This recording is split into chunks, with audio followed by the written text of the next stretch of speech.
I think we're live. Derek, can you see anything, Lance? I didn't get a Got notification. Brittany. Oh, you're there. Yeah. Sit. Yeah. Yep, we can hear you. You got it, Rita. Okay, Yeah. thanks, Thank you. Crystal. Sorry, bye-bye. Have a good evening, bye.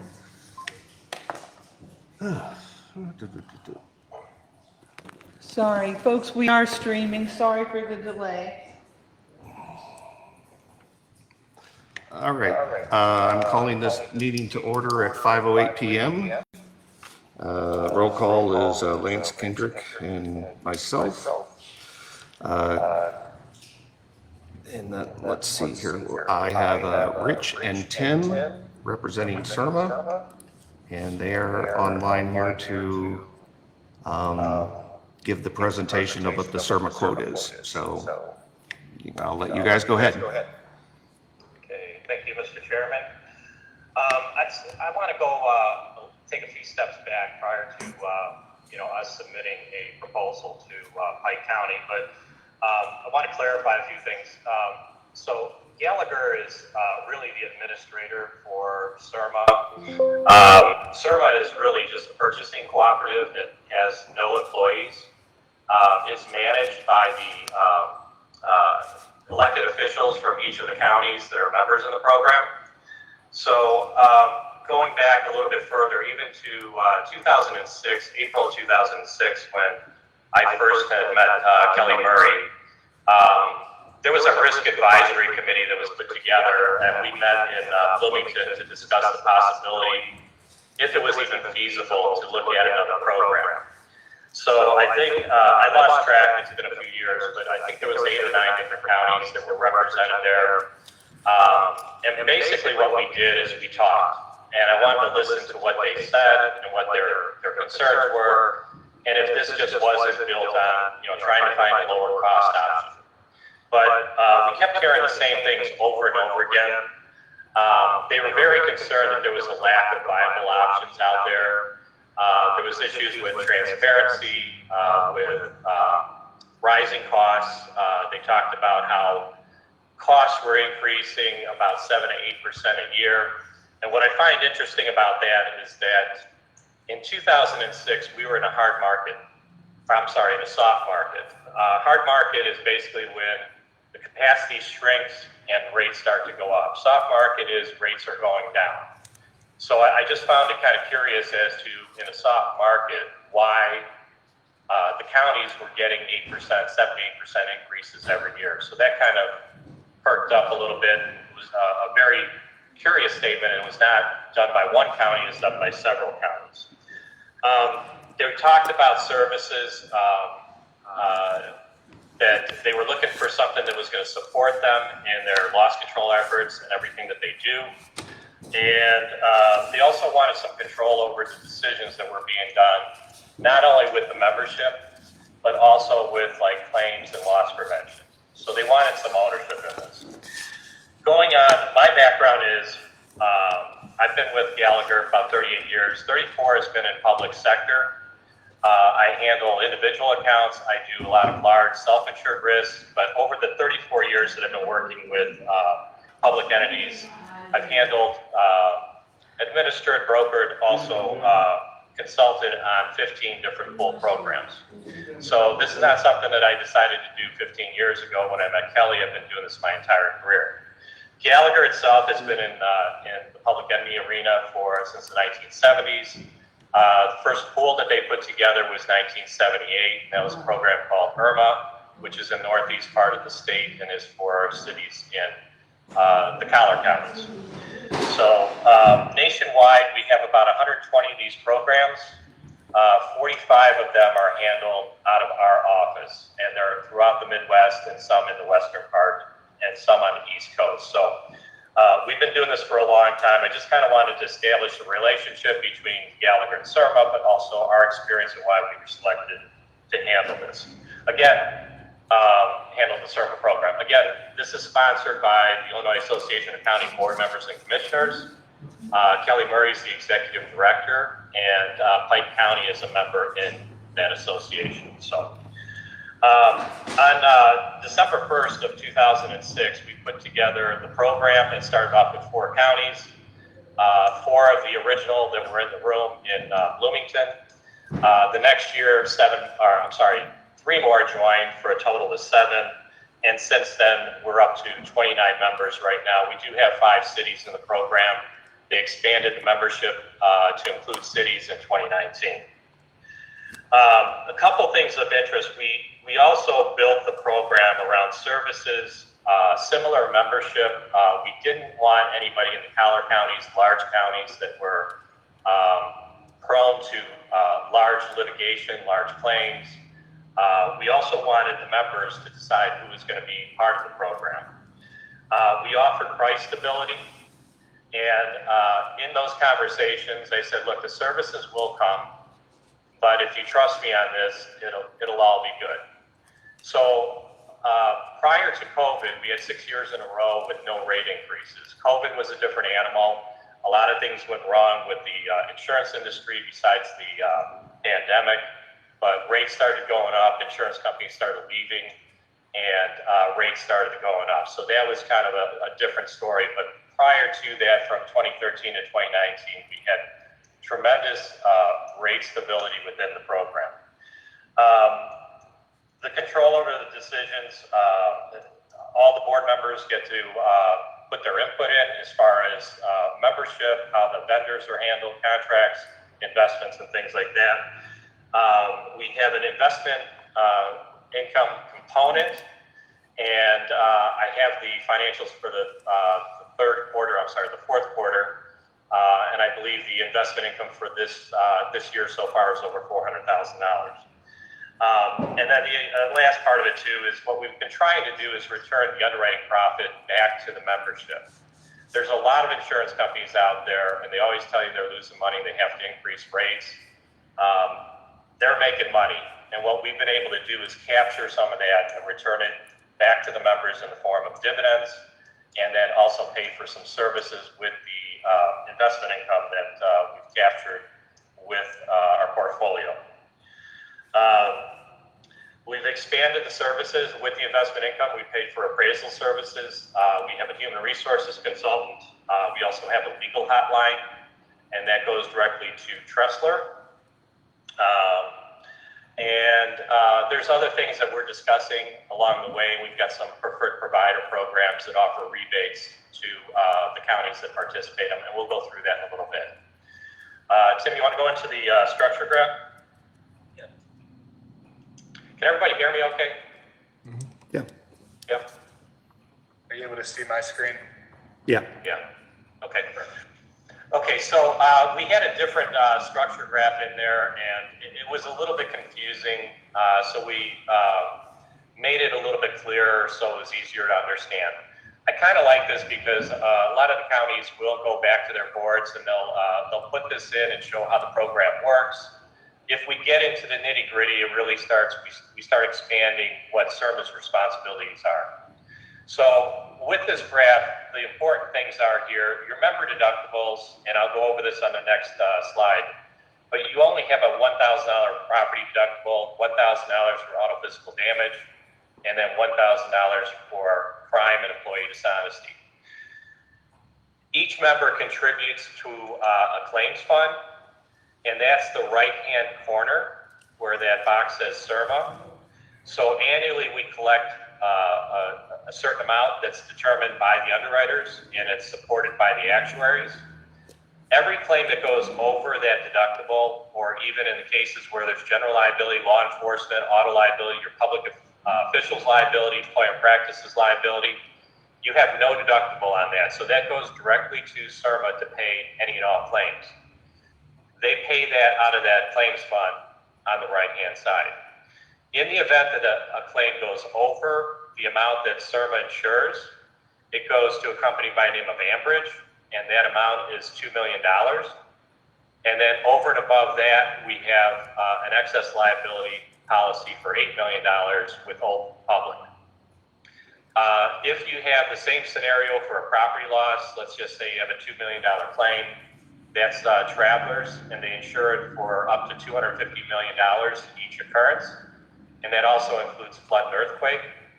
On the left-hand side, same situation, CIRMA pays all the claims, first dollar as they come in, anything over a certain threshold, and I think on the old graph it showed $600,000, so CIRMA actually picks up the first $600,000 for each and every claim. Then it goes to Ambridge. If it goes over that amount, then it goes up to Safety National. On the far right-hand side again, where it says CIRMA, in the event that we would exhaust all the funds, there's a loss fund or a stop loss policy similar to what you see with health insurance. And just so you know, the way that the actuaries and the underwriters have worked out the funding mechanism, we're projecting somewhere between like 4 million and 4.2 million for next year. And we're collecting over $9 million to pay for claims. And that has been a number that's been historically developed over a 10-year period and included all the members from not only the current year, but for past years. So the range in the years runs from about 3.5 to about 4.2. I don't think we've exceeded that amount since the program's been up and running for the last 10 years. We did have a couple rough years back in 2013, but it was still not an issue. Okay? Any questions on this graph? Because this is really the meat and potatoes of the program. I'm good. No? Okay. All right, Tim, let's go to the letter.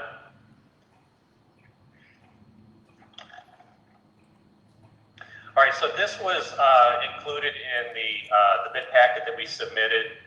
I'll go through this quickly. Hopefully you've read it. The program is insured with carriers ranging from A15 to A++15. Again, your deductibles are only $1,000 for property, auto physical damage, which is your comp and collision, and your crime and employee dishonesty claims. You have a current auto physical damage deductible of $2,500. Your property deductible is $10,000. Third bullet, under general liability, law enforcement, public officials, employment practices liability, auto, employee benefits, and workers' compensation, you do not have any deductible.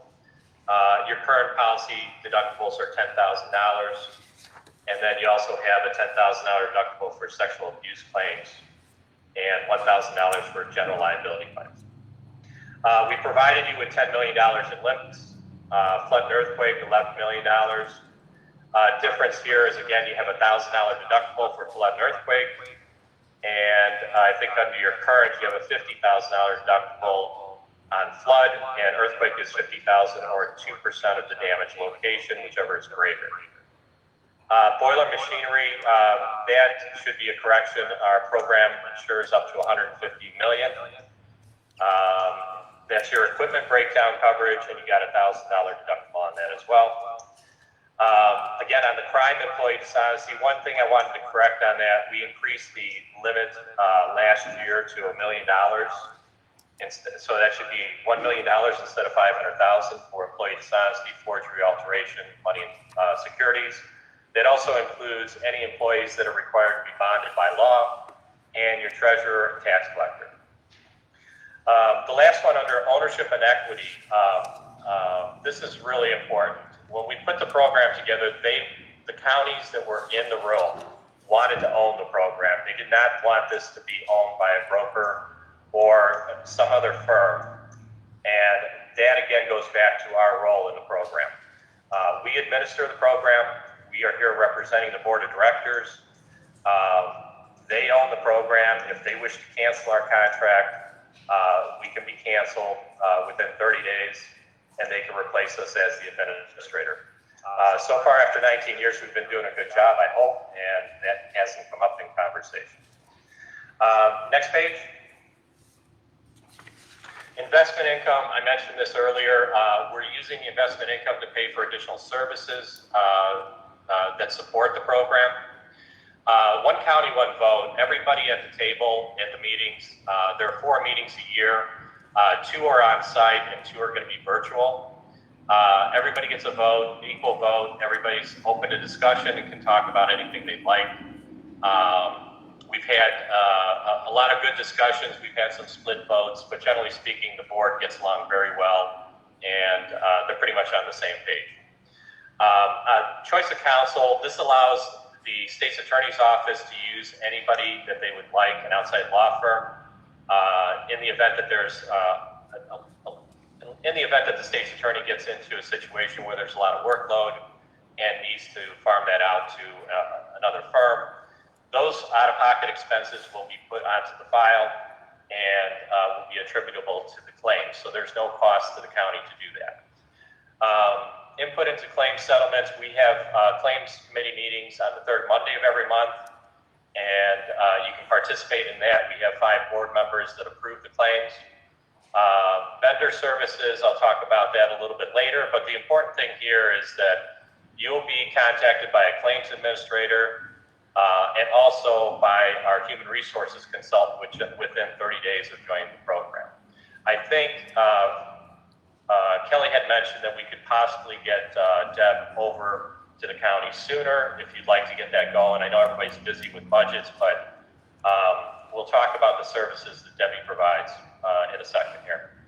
The program is non-auditable, so except for workers' compensation, it's a voluntary audit. You give us your estimated payrolls at the end of the year. We send out a form, and it's on the honor basis. You send us back the form with the actual payrolls. There's no additional cost for adding a vehicle during the policy year. You have automatic coverage, and there's no invoices that are going to be issued. So what you start with is what we price the account at. Uninsured, underinsured motorists, that's the policy limits. Sexual abuse and molestation coverage, we currently have $5 million. We're still in negotiations with our carrier. We're trying to get that increased to $10 million. Your current policy only provides $1 million. So I'm pretty confident that we're going to be able to increase that, but we used the $5 million because at the time we submitted it, that's what the policy had.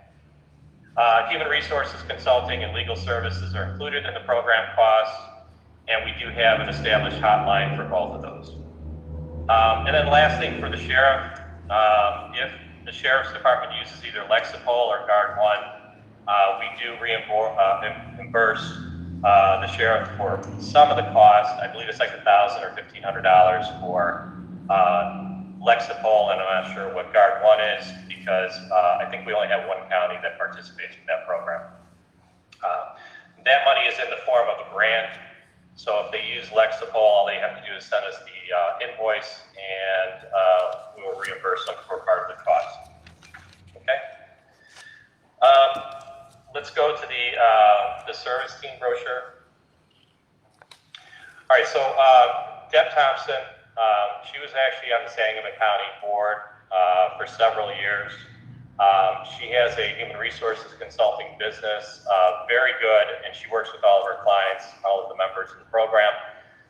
She will physically be out there and communicating. This, I think, would greatly help the county clerk.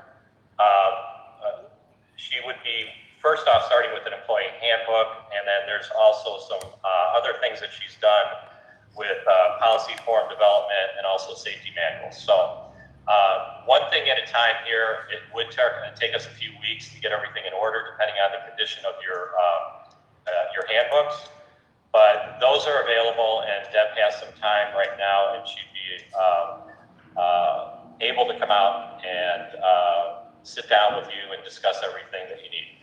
That also, we have a separate line that allows our human resources folks, our clerks, and also our county administrators to communicate on human resources issues.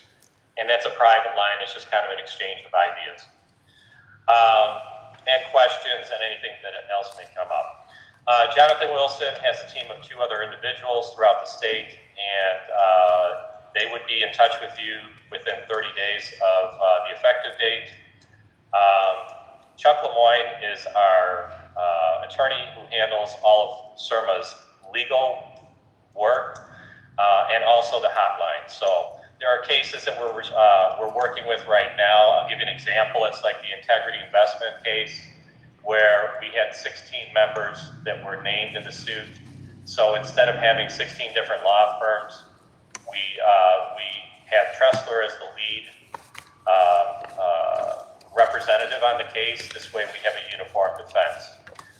There's another case that just came through. I don't know how many of our members are named in that, but that's the Walker case. If any of these sound familiar, I can talk about it a little bit later about what they are, but I don't want to take up too much of your time. And then the next couple pages, or I think the next page, we would be able to do property valuations too if you hadn't had a valuation done recently. There gives you a little bit of description on what Lexipol and Guard 1 are. And then if there's any cases that need to be assigned by the state's attorney's office, and let's just say there's nobody locally there that you'd like to use, we've used Heil Royster throughout the state. They have several offices out there. They do a great job for us. CBIZ does the property appraisals, and again, those are included in the cost of the program. So I think that's it. I took up a little bit more time than I hoped, but I wanted to cover everything and answer as many questions as I can and leave time for you before your next meeting.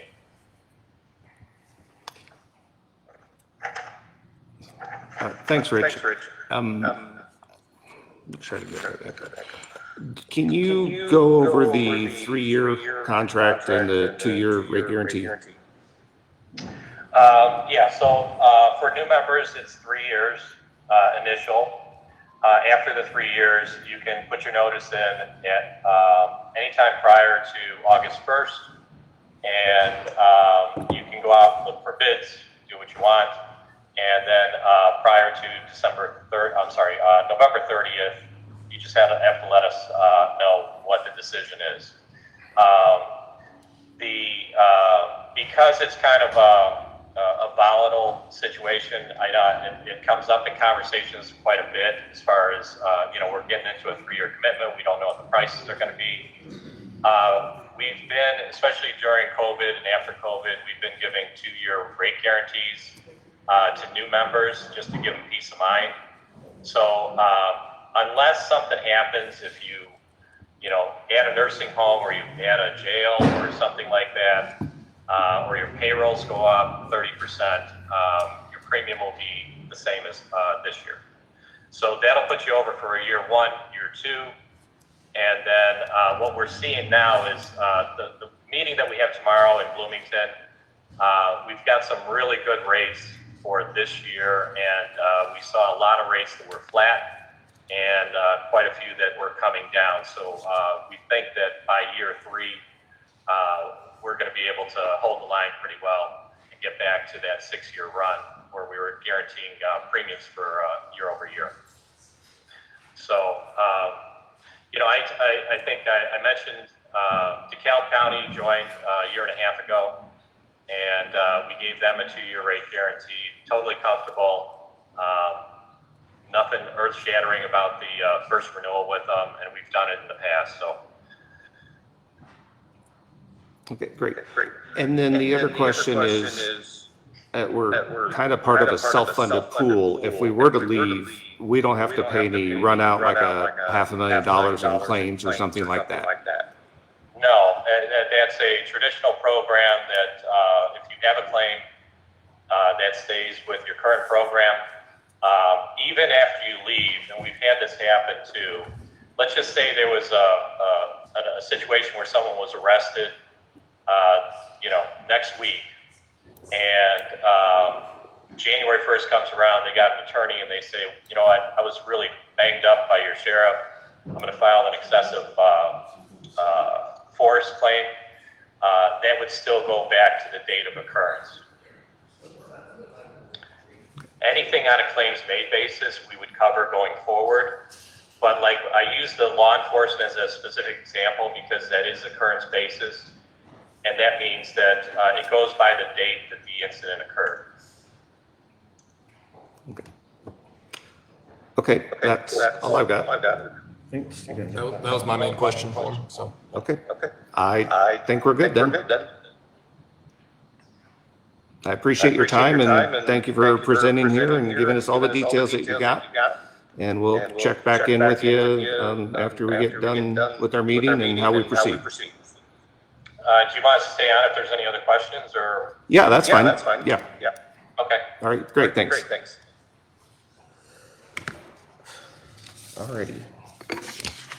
Derek, could I just break in and say to the folks here, if you're here for the Truth in Taxation hearing, it starts at 6.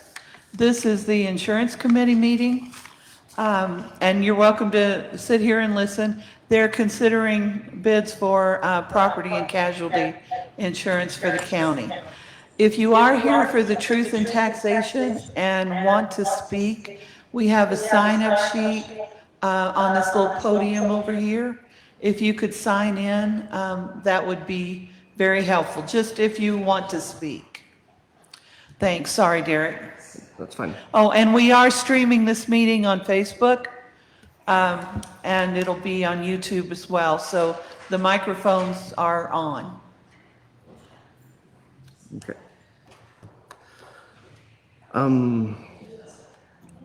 Well, I know that we have a proposal here from CIRMA that is about a $92,000 savings. Some of the other finer points that I wrote down were that the deductibles, we have $1,000 deductibles compared to, in some instances, either a $2,500 on the auto or a $10,000.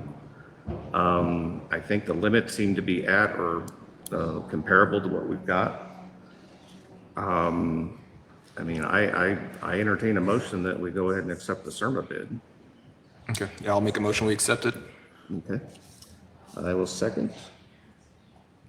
Any discussion? All those in favor say aye. Aye. Aye. Those opposed, nay. And I will make the recommendation to the full board to accept the CIRMA bid. Okay. All right. We have comments from the press or visitors. Did they have online learning, online training, this new company? Rich, the question is, do you guys offer online training on those programs that you were talking about with like I assume HR or? You have to turn your microphone. Sexual harassment, If you look at the back of the book, drug-free, law enforcement training. the proposal that was submitted, there's a lot in there. There's training modules. There's a lot of different things that you can do online. And then we have, yeah, there you go. Thanks, Tim. So those are just a sample of the things that you can do online. And I think even the next page, those are automatically for all of our clients, but there's a wide array of different topics. And you can assign these over to the departments and all the employees. There's a whole process you can go through and make sure that they're doing the training. The other part of it too is that we have between Safety National and Ambridge, which are our two carriers, I can't even read it. they also provide services as well. Sorry.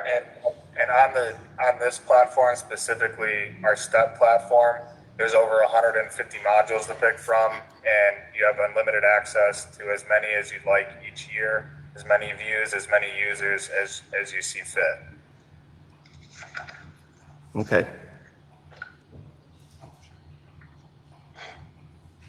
Thank you. I can't scroll.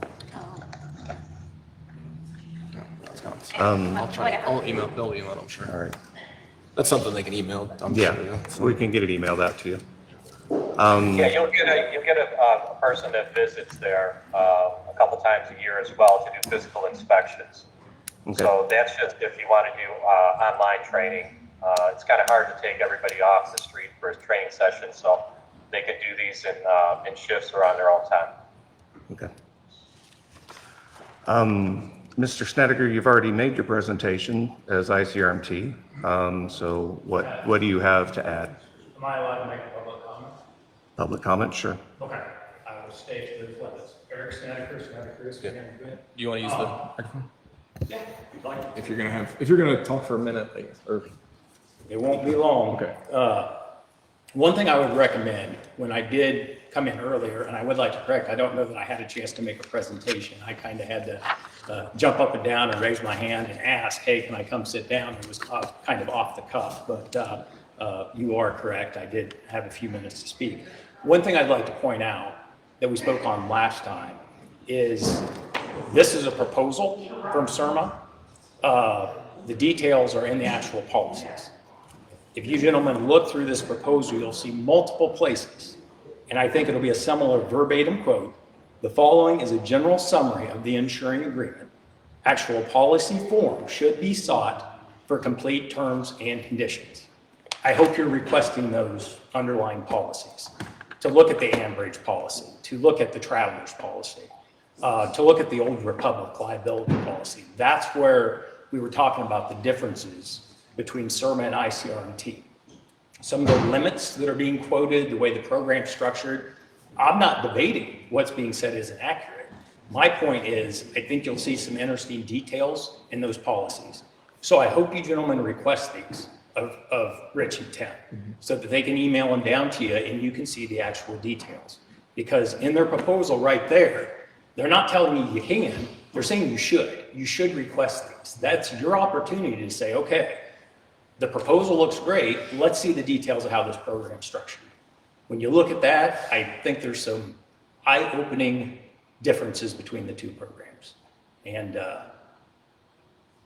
it can make a big difference on a lot of claims. Let's just put it that way. So we've insured the county for,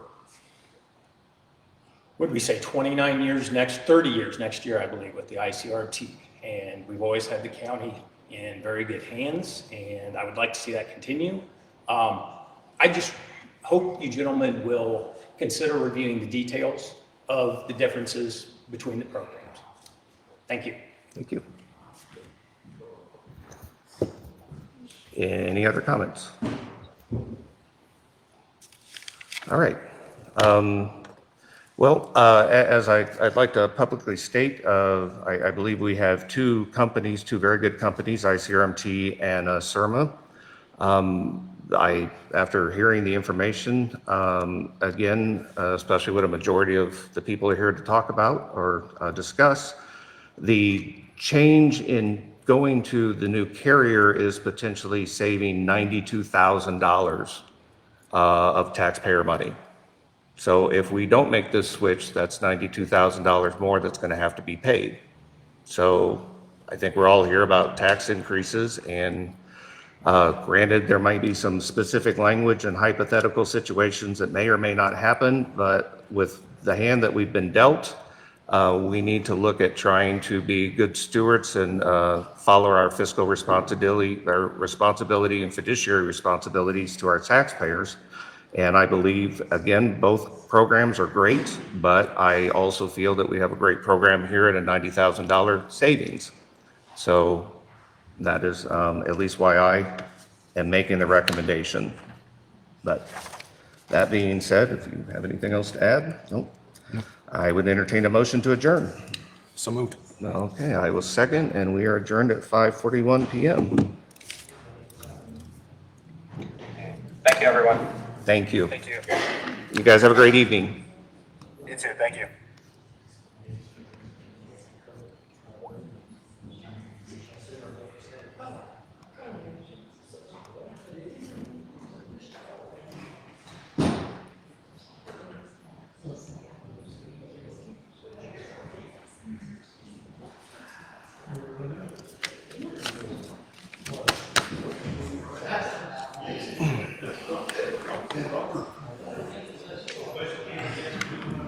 Sit tight where you're at. You gotta sit tight where you're at. Yeah, I figured everybody else could fill in. Shoot, I thought that was first. I did too. It's like, dang. It's like, what's he doing on the teams? She's still got live, so just FYI. So she's still got it live. Hot mic.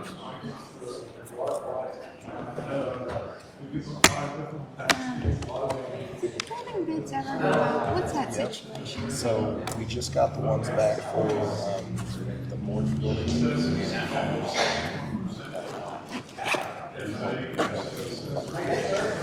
Okay, I'm guessing ours got like shingles. It's all too old for sure. I think it can be a little cold. It might get warmer. Okay. It's pretty flat. It's not like But I just wasn't for sure yeah, I'll where have that to follow. stood, because I forgot to come to that meeting. Yep, nope, we're getting it taken care of. We were just talking about it today before this. Okay. Are there leak in the I'll move up so No, I I can was just worried about snow. get everything sitting spread out. there. I got it. And yeah, as soon as I see more about what you want to do, they said they'll. What happened? I didn't know what you wanted to do. I said down there last night. I'm Stephen from WGM. I'm wondering if there's a place I can plug in my microphone to get sound. I don't know enough about it. There's a couple things up here, but I don't know if any of them will. I don't know if you can tie into this system. Yeah, that's sort of what I was wondering if I could. I don't know. This is a speaker for these or not. What, I do what, not know how He's that. looking for a place to plug in the microphone. Sounds. oh, yeah, and I don't think they want us to touch that. Yeah, because Joey's.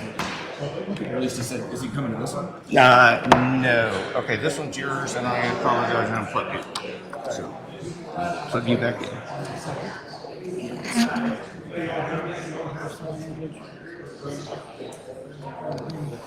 Yeah, see, I have no idea how to do that. Okay. Yeah, no, you're good. You can. Everyone, I just want to remind folks that we are streaming the meeting still, that the live stream is on Facebook.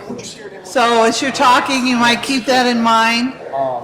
And if you haven't already and wish to speak at the Truth and Taxation hearing, the sign-in sheet is right over here at this podium. Pretty long cord, so I might just stick it right there or something.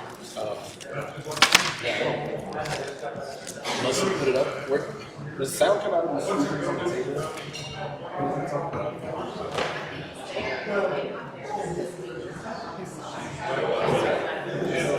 Yeah, if the speaker goes under that spot.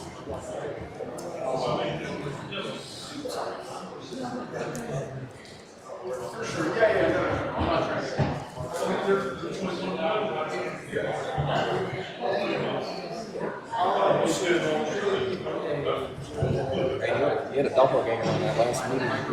So he was looking at the computer screen. I thought that was you sitting there. And he started talking. I'm guessing there is one here.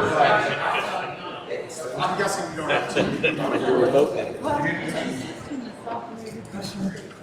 Sure.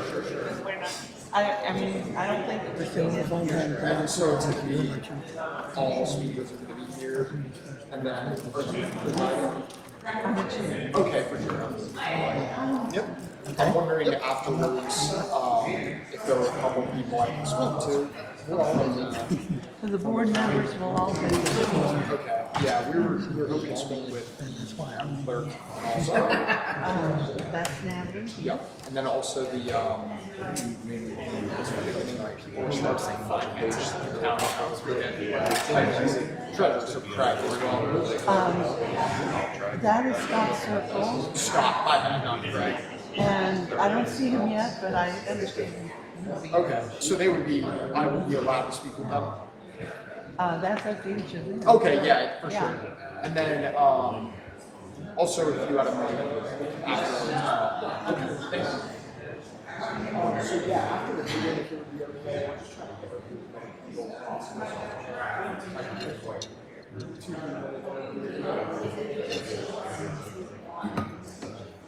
yeah, about well, we're gonna get board members as well. I just sort of want to get as many people as I can.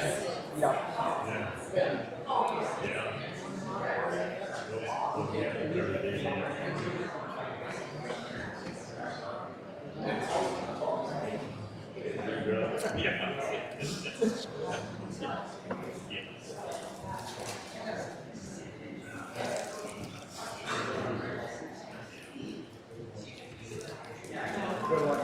Oh, you're good. You're good. This is bigger than the one in Quincy, so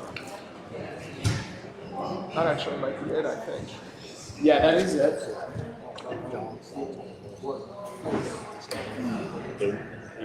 Yeah, I was teaching it. Well, this one can get more. Oh, yeah. Otherwise, yeah, it's always worse.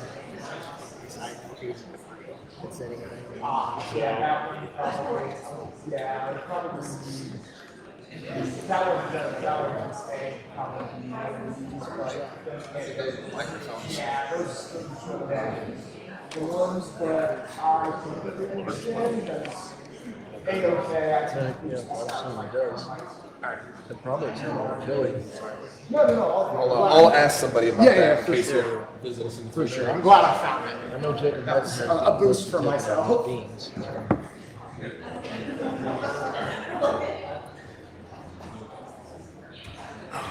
Only got 6 minutes to speak of this. But we got 12 minutes.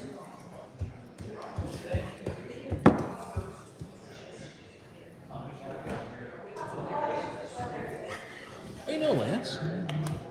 That's my stuff out here. Welcome to the club, bud. I think that's a true statement here tonight. Probably. I'll have to use that. Normally not, yeah. Well, learn something new every day, it seems like. You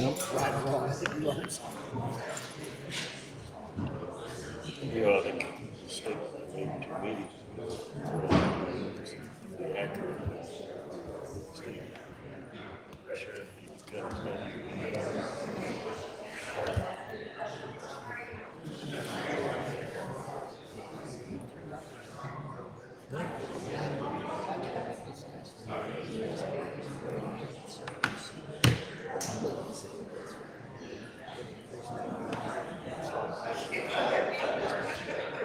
Well, given the phone call he gave to me yesterday morning, I'm assuming he started that contract yesterday morning. Because he called me at about 9 o'clock. He was gonna ask one more question. So, everyone, like the public speakers and everyone's gonna come right here? Usually, yes. Okay. Is it okay if I put a cord just right there? Yeah. Yeah, that's fine. You know, we'll walk around. As long as you don't make us look bad. You know, I don't think you can get you can't talk to me uglier than I don't know how. 176, how far are we going? You get on. They don't want to break freaks.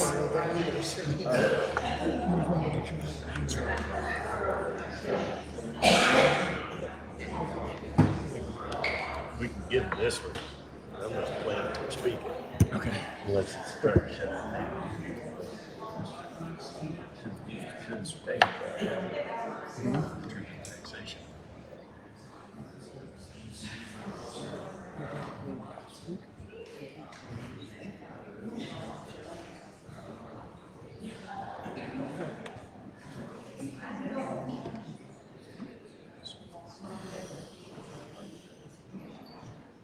How's that? Okay? That should be fun. Okay, cool. And it's these two microphones that are going to be spoken into, so it's right there.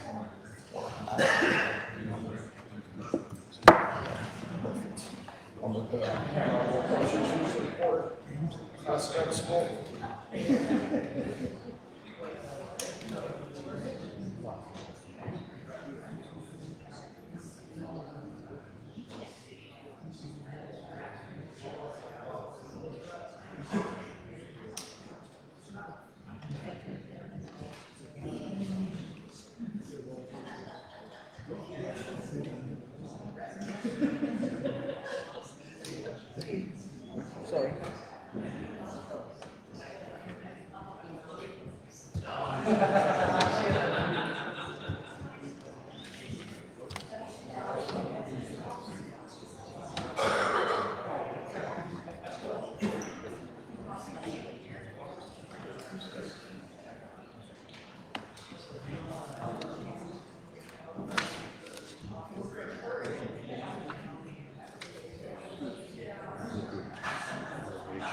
Keep the topic. Yeah.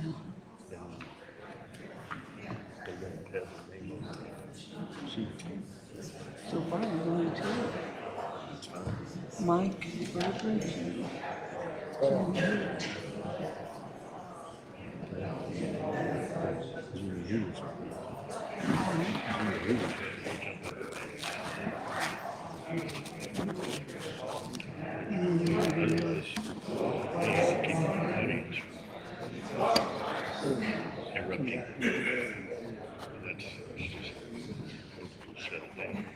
From Hannibal? Yeah, we don't use them. Okay.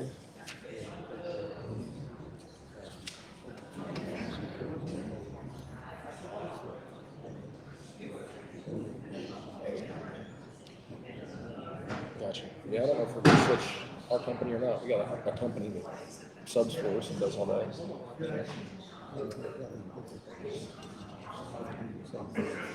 Gotcha.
Folks, I just wanted to announce again that we are streaming the meeting, and also that if you want to speak tonight and let us hear your thoughts and issues, please sign up on that sheet there by that little podium, and we'll call people in the order that they've signed up. We'll start the meeting at 6 o'clock.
I had emails up there and they disappeared.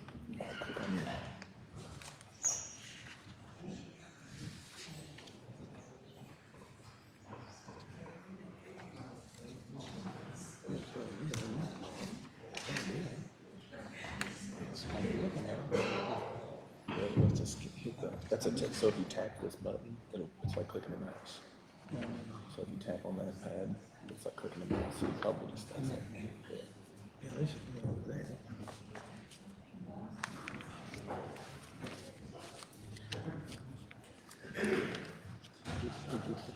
Which one is this? That's weird, everything's through your internet browser now, so it's. Well, that's one.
Closing the list down at 6. I don't think we can Keep that. no, just because of the pissed off.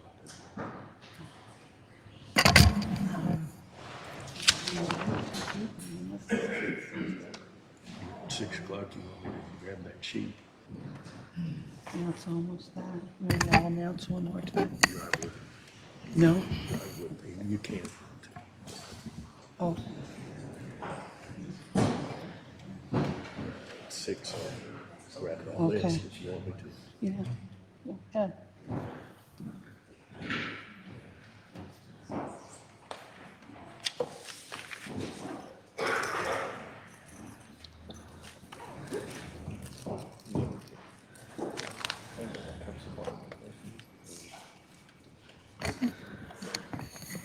Okay, it's 6 o'clock, and I'm calling the meeting to order. And just a reminder, once again, we are streaming the meeting.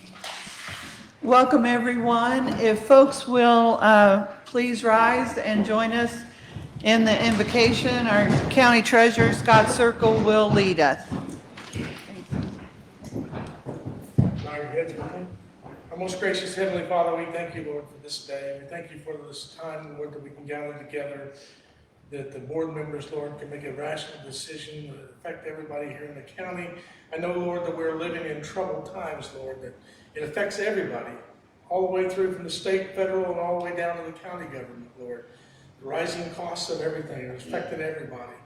We ask, Lord, that you be with all of us, help us all to be able to discuss this and talk about it rationally, and help the board members to come up with the best decision possible to affect the citizens of this county.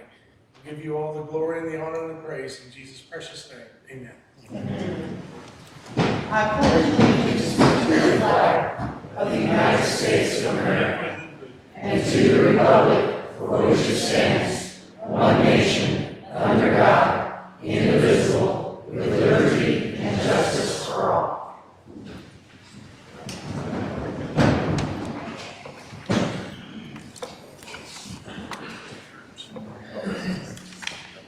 Did you want to call a roll, or you want me to? Okay. Andy Barnes. Here. Joey Cobb. Don Foster. Here. Rita Hoffman. Here. Lance Kinder. Here. Tom Lewis. Here. Mark Martin. Eric Ross. Here. Jim Shepard. Here, Madam Clerk. Thanks. Okay, as I said, welcome and thank you all for coming. We will do our best to get everyone the opportunity to speak that signed up. Each person will get 5 minutes, so we should be able to manage that. I'll call people in the order they signed up. I just wanted to say a couple of opening remarks. With our current budget, the 2025 year, it appears that the revenue in the budget has been overstated by about $1 million. The resulting deficit is carrying over into, as we try to address the 2026 budget. We've not been able to meet payroll and pay expenses in the last few months without the authority given to the treasurer to borrow about $500,000 from our tort liability fund. We have, tried to identify other sources. We have found some available funds to pay for some expenses. For example, the judge had some funds through grant monies that he was able to pay some of the expenses from the public defender's budget that would have otherwise had to have been paid from our general funds. The highway department was able to help us pay some auditing fees. There have been various things like that. We also determined that we would not pay a few things that we had paid in the past and previously committed to, such as a lump sum of money that we typically give the Soil Conservation District, other entities like that, in order to keep as much as we could for the general fund. We're currently preparing the 2026 budget and are looking at reductions and transfers. We're also looking at revenue, of course, which brings us to tonight's hearing. As I'm sure you all saw in the paper, we've published the amount for the levy. I want to be clear that's a maximum amount that we published in order to get everyone's thoughts and reactions. There's nothing final at this point in the development of the levy and the budget, but that is the maximum that we're looking at now. A couple of board members pointed out that some people were expressing confusion over the percentage increase in the ad in the paper, the 9% figure. We want to be clear that 9% is on only the county's portion of property taxes. It's not applied to the full property, aggregate property taxes for the county. I'm sure most of you know the majority of the property taxes don't come to the county. They go, for example, I think about 60% go to school districts. Some go to other taxing bodies like John Wood, libraries, that sort of thing. And then you have townships and municipalities. Jim was saying last night that I think I heard you say it's typical that the county's portion is 16% or 16, so? I've heard as high as 18, but just go with 17 for a minimum number. Okay. So that 9% applies to that portion of the total property tax amount. And it doesn't mean that each individual would be increased by that amount. That's the amount that would be applied to the aggregate property taxes. So with that, I'll ask does anyone on the board want to make any comments before I call the first person? Okay. The first individual who signed up is Mike Burbridge. Man, I've signed up now before. I didn't want to go first. If you can come up here to one of the tables and speak into the mic, it will really help everyone here and on the video hear you. All right, I'm Mike Burbridge. My family's has owned land in Pike County for 8 generations. We're on the verge of a color revolution. Our state government is in total defiance with the federal government. This is not an accident, it is by design. It is by design from the Agenda 2030 for Sustainable Development. Their goal is to run us off our land and out of our homes. And they do that by taxation, raising the price of everything, and then foreclosing so that they can put corporates into our farms. When I grew up, there was 100 small farmers in the 70s. Now all there are large farms, and it's only getting worse. The president put the tariffs on. Soybean prices are horrible. That is a maneuver for war. The color revolution, I have seen it myself. I went to the rally last Saturday over there that they had in Quincy. And when I walked up there, there was a vet screaming into a microphone that I was there to shoot liberals. What's coming, we can't stop.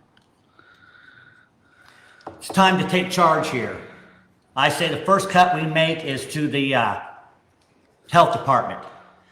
They were here last night and talked about their WIC program, and they needed money for their class on breastfeeding. We already teach that in high school. Why am I having to pay twice for that? Period. The second thing I say is if you're really concerned about it, 10% cut across the board, no tax raises. It's time to take responsibility for the mess that we've got ourselves into and just bite the bullet and rip the Band-Aid off and call it a day. That's all I got to say.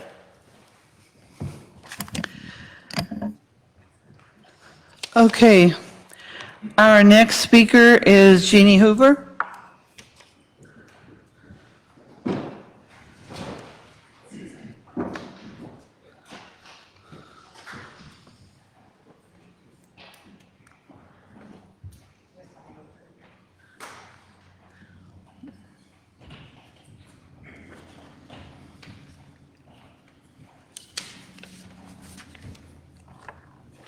Speak in here.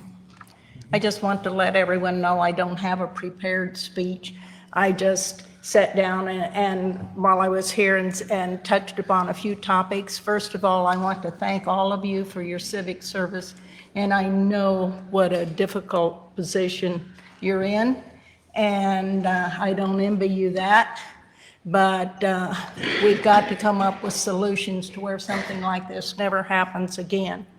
And I want to say I'm also here on behalf of Pike County farmers, and the inconvenience of this particular tax increase at this point in time. The Illinois government has already been increasing our taxes ever since about 2013, a tremendous amount to equalize out property taxes throughout Illinois. And this is just as the other fellow said, right now with soybean prices and corn prices the way they are, it's a very difficult time for farmers.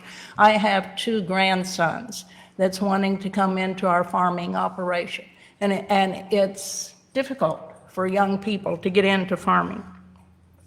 I want you to think carefully about this tax increase, which I know you will. Solutions. I know you guys have been addressing a lot of different things. One thing I want to talk about is this audit problem. I know that at least in 2019, I think we had an audit that came through okay. What about 2020? That was done. And then all of a sudden something happened and we couldn't get anything audited. I don't know what the problem is. I hope you guys do, and I hope you can fix it so we don't have these audit problems again, because I know you're losing out on a lot of state grant money because you can't get your audits done. So please attend to this problem, whatever it is.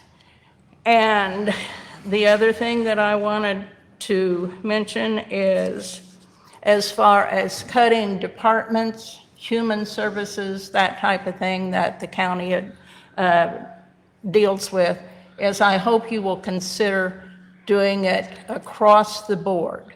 don't target one particular department. Every one of those departments do serve the people of Pike County in one way or another. And I ask that you do not target any one particular department, but that you will please do any cutting across the board that's necessary. And I think that's about it. Once again, I know it's a hard job, and thank you for your efforts. If I may. Yes.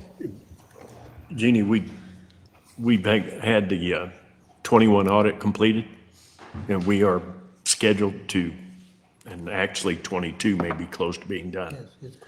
And then we've got scheduled, this same firm is going to continue to do the audits until they're finished. What I don't understand, though, is why all of a sudden it was necessary to start having an outside firm come in, because Well, that's costing. it's always been an outside firm. Okay. They just changed, in 20, they changed and did a bidding process. Okay. Changed companies, and then that company that took over bailed out. They And didn't. that's where all the problems came That's where all the from? problem came from. So Okay. we've been a couple of years trying to get a firm to take it over. Okay. Thank you.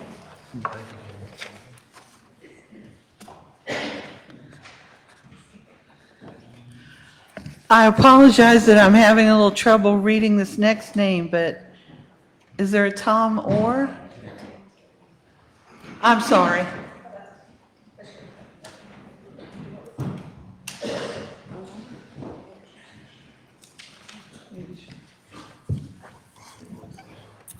Hi, Tammy Orr.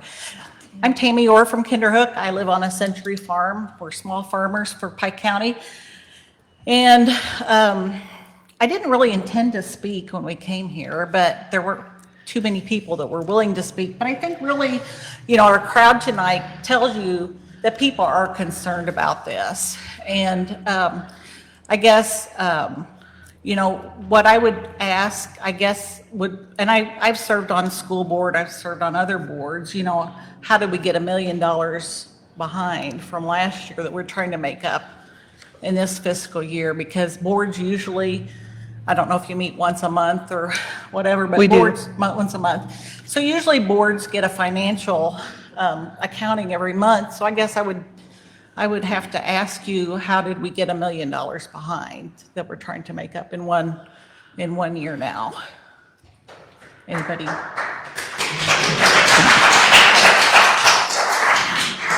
I don't know if anybody wants to respond or would like to, but. Do you, Lance, or? No one else would. I wasn't here for it anyway. So speak with immunity a little bit. But no, you can, if you have an answer, or one of the other board members wants to speak, they know more about it than I would. Well, and please add on, the thing I would say is that there are just places where the revenue seems to have been overstated. There is about 500,000 in a line referred to as revenue other that didn't come through. It looks like our health insurance, kind of a combination of the revenue side and the expenses, the amount due, that was, there was about $410,000 that was not covered of the health insurance amounts. And then there was a salary reimbursement line where, several salaries of people who work in the county are reimbursed by the state, and we get funds back from the state for that reimbursement. In one place, it appears that the salary reimbursement line, about $100,000 was double counted. So the revenue side was just never going to be enough to cover the expenses that were passed. That's my opinion, Lance, if you want to speak out, or anybody else. I think there's a multitude of issues. There's financial controls we're working on putting in place that would have helped prevent this. One of the biggest issues was the ARPA money that came in and was basically mixed with the general funds. It kind of got to the point where they're using that money to operate. And then when going forward, when that money wasn't there, obviously the budget was offset, or their normal operations were costing more. So there's that. There's the complete loss of grants that we would use to do other projects that we've had to fill with other places. So in that loss, and what caused that loss? So once we didn't complete the audit, and we get put on what's called a no pay list from the state, which makes us ineligible for a lot of grants. And not that we can usually use those grants for general fund purposes. It's more brick and mortar projects or anything like that we can do outside. But without that, all those funds fall back to us. So there's a multitude of issues. We're working on that. We're working on financial policies. We're working on cleaning up our accounting, and then our payroll system and general ledger accounting system are all being looked at to improve. So, I mean, when I hear that, I think irresponsibility. I mean, I don't know how others feel about that, but, to get to that point, being on a board and being responsible for all these people's, money that we pay in for certain things, and is the board responsible? And I appreciate all of you too. Because I know it's not easy to be on a public board, but at the same time, you are responsible and accountable to everybody here. And I also think lack of funds have made that harder to meet all those goals we have right now, because not only are we trying to put all these things in place, but we're also constricting our budget to where we're basically just bare bones operating where possible. So we're working on all those things. And I think that's probably what we're all here to hopefully, represent, that we'd ask you for the least amount of raise, in our taxes as possible. But we want to make sure that, we are heard tonight, and we want to make sure that you look at everybody out here and you realize, that people do care, and people did come out tonight. So, we appreciate the opportunity for that. Thank you. Tammy, I'll add a bit of history here. I've been rebuilding the accounting system, trying to figure out that same question of what's happened. We had our 2020 audit. Everything went fine with that. We just got our 2021 audit. If I remember correctly, I think we had a overage, or we had a deficit, or we were over about $500,000 in our general fund. 175. What's that? 175. 175, okay.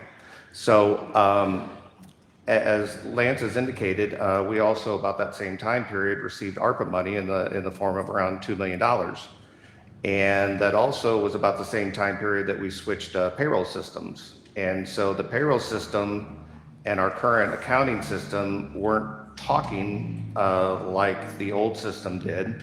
So we were missing some of those reports and financial reports that normally we'd be able to gauge what's going on. We probably went about 2 years without having accurate reports that had anything to do with payroll. And then finally, the payroll numbers started getting journal entered in, so at least we could start getting an idea of what the overall expenses were. During that time period, we started using some of the ARPA money to just cover our regular operating expenses, which is not what the intention of ARPA was. And so we should have known easily 2 years ago, if you're using money from ARPA to sit there and pay your expenses, you should have been making the adjustments then. But there were no adjustments. So then we go on another year, and now you've got about $500,000 of ARPA money that was used to continue to cover expenses. And again, no amendments were done, nothing really changed to the budget.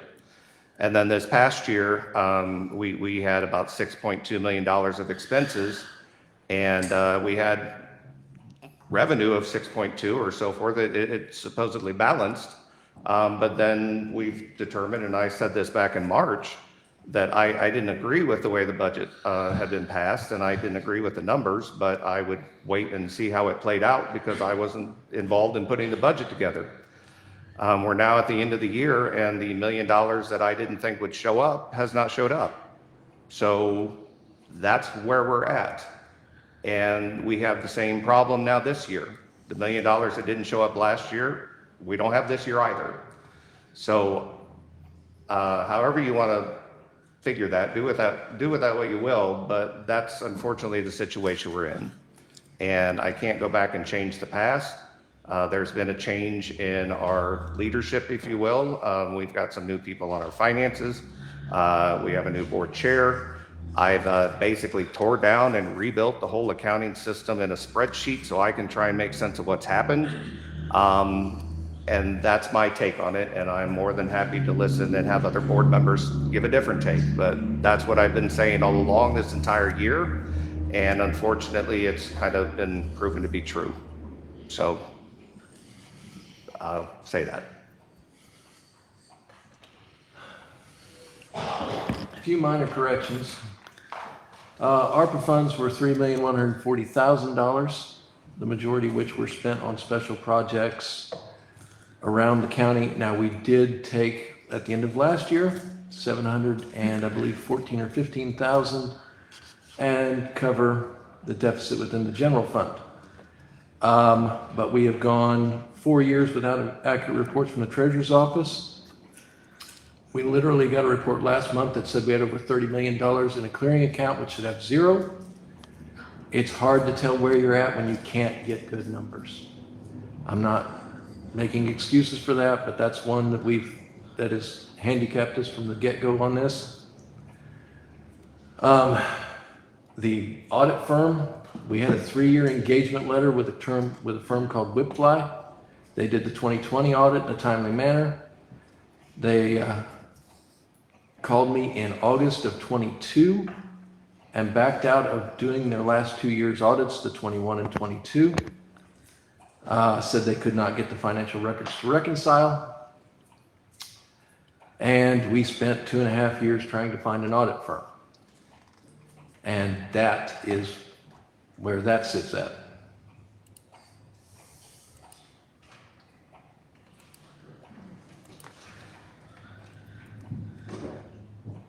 Rita, if I can chime in on the revenue, it was reported that our county revenue was off. If you look at the reports that are passed out, our county revenue is actually spot on. Right now, there is $410,000 that was budgeted as county revenue. Sorry, it's not Let me just go here.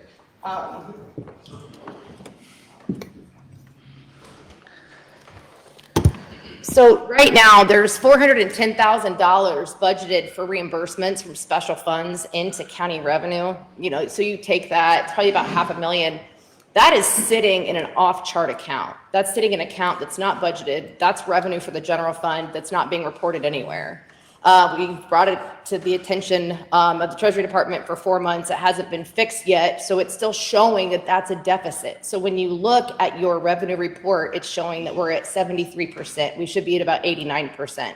You add $500,000 in there on top of that, that's a huge, huge addition. You're about 85%. And then you look at that second distribution of property taxes that occurred last week, you're adding another $400,000 to $500,000. So the fact that our revenues are off is not a true statement. The financial reports that are given to us actually show that our revenue is spot on. So the $1 million deficit I think we're all struggling with, I'm concerned about reporting that we have $37 million in a clearing account. And the fact that we keep saying it's payroll related, payroll is your biggest expense as a county. I think everybody knows that. Employment's your biggest expense.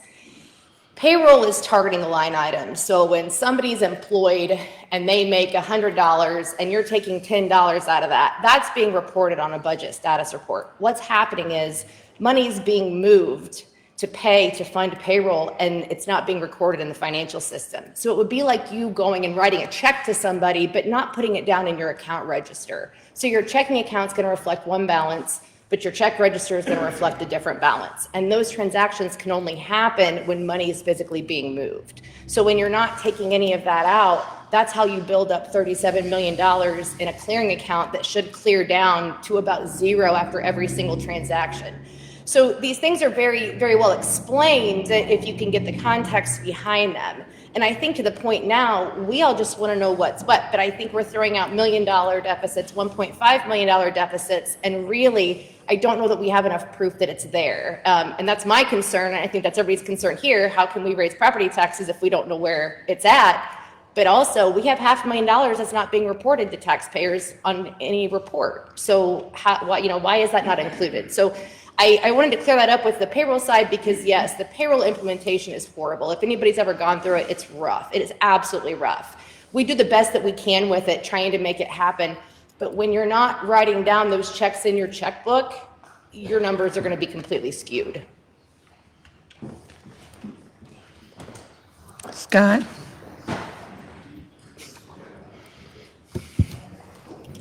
We have discussed that payroll clearing account for over 4 years. There's actually 4 years worth of payroll that's sitting in it because it's not being touched because we are the banking side of the accounting and the clerk's office is the budgeting side. And as far as the $400 and some thousand for the health insurance reimbursement, my office took it upon ourselves to put it in the health insurance fund because if it ended up in the general fund, it'd be gone. So when they reimbursed the health department, the highway department, the ambulance department, we put that money over into the health insurance fund so it would still be there when we got ready to pay our health insurance and it wouldn't disappear out of the general fund. Now, I'm not sure why it was never ever budgeted for. It should be, and I mean, even an easy solution right now would just be to do a budget amendment on Fund 18. Is there money there we could access? No, because it's been used to pay the health insurance. So the bottom line is, I don't want to confuse people with the accounting situation. Natalie said there was $410,000 in a non-budgeted account. And that's at Fund 18. Do we have $410,000 in cash sitting there that No. we could be using? It's been spent out for the health insurance. When we pay the health insurance at the end of the month, it's drawn from there. The problem is you counted it as revenue in your budget last year. So you expected to get that money in as revenue. It doesn't matter how it's spent, it's you put it in as revenue. So when that line shows zero, it's showing that you're $400,000 short in revenue. So it hasn't been, it's been revenue, the county's received it, the county's spent it, but they haven't applied it to that revenue line to show you guys that it's spent because your health insurance is paid out of the general fund. So when you're budgeting that lump amount as a reimbursement from non-general fund monies, but when you're not crediting that line, it's showing that you're going to be off $400,000 when we've actually received that money. I guess what I'm trying to say, I'm sure the two of you could sit and go back and forth all night on this. My point is, that money's gone. There's no money there that we could be using to pay our bills. To me, the best evidence we have that we have a deficit is we had to authorize Scott almost $500,000 that he could borrow to pay our payroll and our operating expenses. And I'm not talking about state-of-the-art things. I'm talking about paying the water bill and the electric bill and whatever. So, I mean, the money is just not there. And you can, to me, it only confuses people to continue to argue about whether there is money or some accounting line that doesn't balance. We know we've got problems with the accounting. We have had ever since we switched the payroll system. But when Scott, and I would take some exception with Jim, it's true that we're getting reports every month where some of the funds aren't accurate because the two systems are not talking to each other. But Scott has always said, he has told us from the beginning, they're not accurate. And I don't remember him ever coming in and saying, here's a report, and not telling us that there were problems with it. I just don't want to confuse people and think that we're somehow hiding money in an unbalanced account that we've got and could be using instead of taxes. From everything I've seen, I believe that we have a deficit for next year. And we're talking about over $1 million.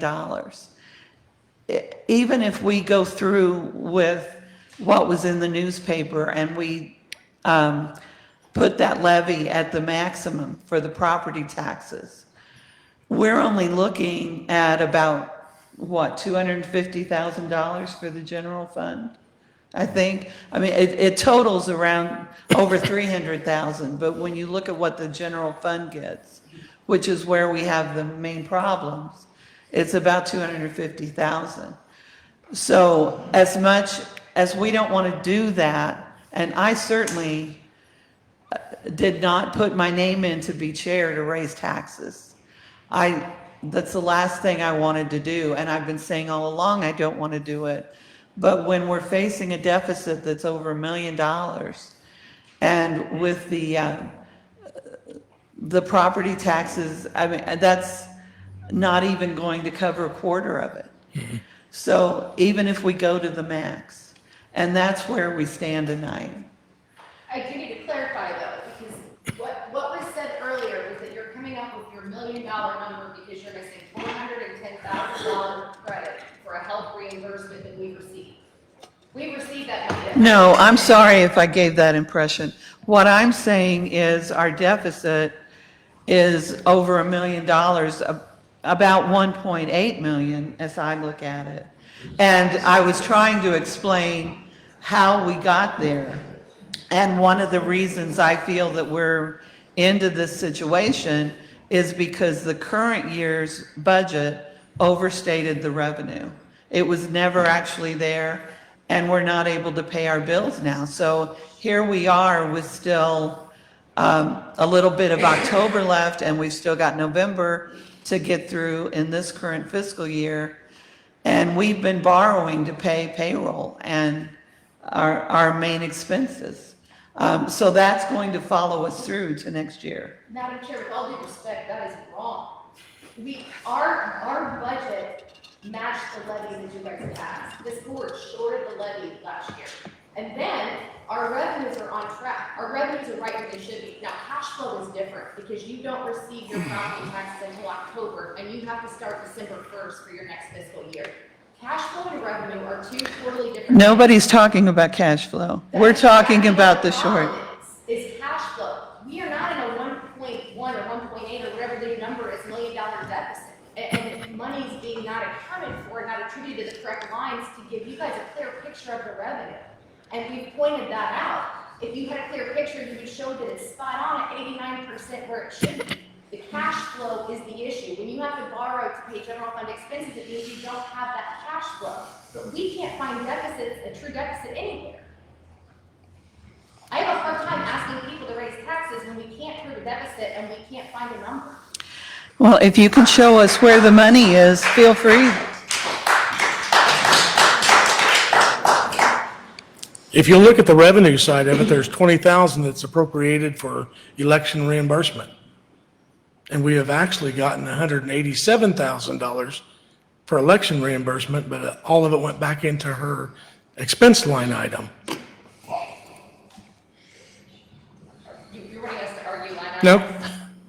We can. I mean, we absolutely will. I can go back through my email chains of what we've shown are incorrect. I reached out to Lauterbach. I would really, what I would like is for this audience especially, who've taken the time to come here tonight, and I assume, even though most of you, only 3 people decided to speak tonight, I assume most of you did not come here to tell us how well we're doing and how happy you are with the situation.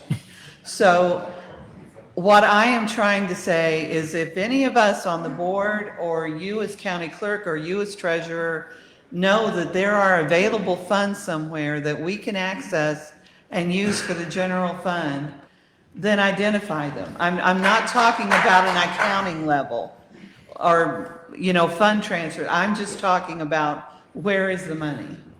I mean, are you trying to say that someone's taken the money? I'm not making any accusation. I'm talking cash flow. You don't get your paycheck until 11 months down the road, and you have to start spending that in month 1. That's why you have to borrow money. I don't believe it's a cash flow issue. What is the true debt then, because it just keeps going up? What's the shortfall? It was $500,000, then it was $1 million, that's 1.8. How can you raise taxes if you can't even identify how big your deficit is? We believe, we had a, and this wasn't intended to go over the budget, but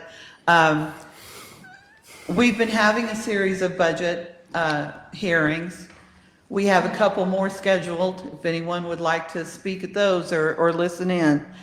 But we collectively identified that we believe we have about a 1.1 deficit going into the 2026 budget. That, and I think if any of the board members disagreed with that, no one aired that concern. We kind of came to consensus that it was 1.1 million.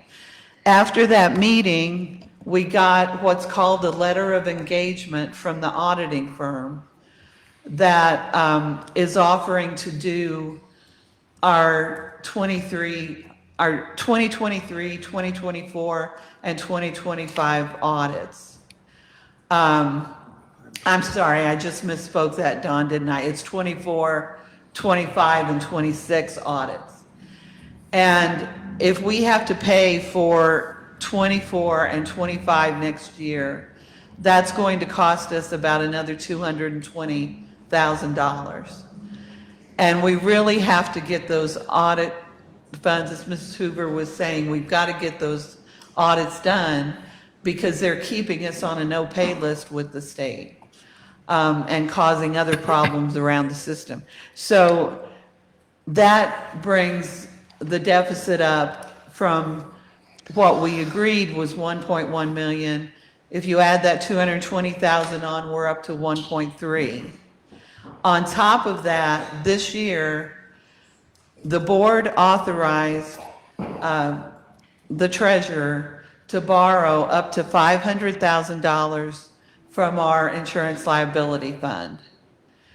And as we did that, we said we would pay it back next year. So that 500,000 loan, if we pay that back next year, that gets us to 1.8. How much is the grant money that we're missing out on because we didn't know that? We don't know. I mean, we don't know what grants we might be able to apply for. One example is our representative, C.D. Davidsmeyer, has been trying to hold on to grant money that's with the state. And there are two separate parts, but it totals about $450,000. And we can't apply for that because we're on the no-pay list. But I would just... Excuse me, everyone, if you're going to speak, you're going to need to come up to the microphone. Nobody that's watching can hear you shouting from the crowd and from other meetings when it gets to going back and forth like that. Going too far. Yeah. Going way too far. Public hearing for the tax. We're not here to discuss our budget. We'll do that next week. And it is true, the state requirement for a truth in taxation hearing says that we need to have one for the truth in taxation and keep that separate from the budget. But let me just finish that one thought on the 450,000. Even if we were to get that grant, it's a grant to pay for infrastructure, like building improvements or, things like that. I don't believe it can be used for personnel or operating expenses. So while it would still be great to have it for the county, and we want to try and get off this no-pay list so we can obtain it, it's not going to solve this current problem. Madam Chair, Yeah. I'd like to address the 410 and I sent an email out over the weekend that addressed Ms. Roseberry's exact situation to where there was revenue in the revenue line for reimbursement for health insurance. But then if you go down in the expense line, and I'm talking about the budget that is publicly posted on our website. So if anyone wants to look at this and question what's going on, it's out there. There was $410,000 as revenue for a health reimbursement in a line that hasn't been used since 2021. So there wasn't anything in there in 24, 23, 22, and there was $1,081 in 21. So now all of a sudden it's being used. Then you go down to the expense line for health insurance, and the expense down there is $800,000.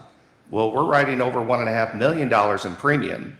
Well, if you're going to count your $400,000 in revenue and only say your expenses are $800,000, you're trying to say the county's only spending $400,000 on health insurance for its employees, and that is just not accurate. So if you want to count the 410 up at the top, you have to adjust the expense down at the bottom. The second part is the probation salary reimbursement, which is how it's labeled in our accounting system, but then it's labeled on the budget as other. That line hasn't been used since 2020. And then all of a sudden it had $101,000 put in it last year. And that is $101,000 we have not gotten. And then the final one for the $505,000 of other revenue actually is labeled as county clerk marriage. So a $500,000 was put into a line item on the budget changed as other, and we haven't gotten that either. So I know this isn't a budget discussion, but I want to clarify that and make sure that people aren't getting confused. If we want to count the 410,000 at the top, that's fine, but you need to adjust the expense down at the bottom. We still have the same problem. So, thank you. And I don't want anyone to think that we're coming to taxpayers to ask for more money without trying to do everything we can before that. One of the other arguments we're having is possibly using some sales tax money that was that's been being used by the ambulance service. And some of us are adamantly against that. And some of us think it's necessary because we're in such dire straits, just like the property tax issue. So, Tom, do you want to say? I don't want to say anything without giving you a chance. I don't think this is the time or the place for me to voice my opinion. I know what our ambulance service runs on. I know what our expenses are. And if you do what you're asking to do, you're going to put us in the red every year, and it'll probably break us in 4 years. And then I'm going to have to ask you how I'm going to fund a very vital entity in this county. And I don't think anybody out here will disagree with me. That is one service that cannot be cut to that extent. I can't see where it's feasible to take money from a group that, one, provides a service to this county, and two, does their job very well and are above board with their money. These people voted in 2 tax increases, 4% in 98, the other one in 2004, to help support that ambulance service because we needed that extra money. We still need that extra money as the ambulance service.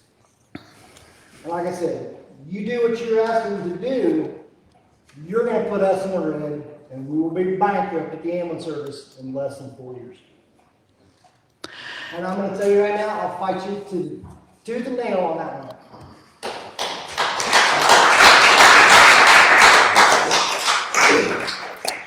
And I mean, no one wants to harm the ambulance service. I do believe it's very well run, and I think we should all be proud of it. But even with the budget that the ambulance has put forward for next year and the new things in it that they want to fund, they will still be sitting on a balance of over $600,000. And what we're asking is to take about 350 so of that for 1 year to help fund the sheriff's department, which is one of our largest, well, our largest department as far as funding. Madam Chair, we've gotten back into the budget, I understand that. and that's not right. But we're also talking, We are talking about revenue.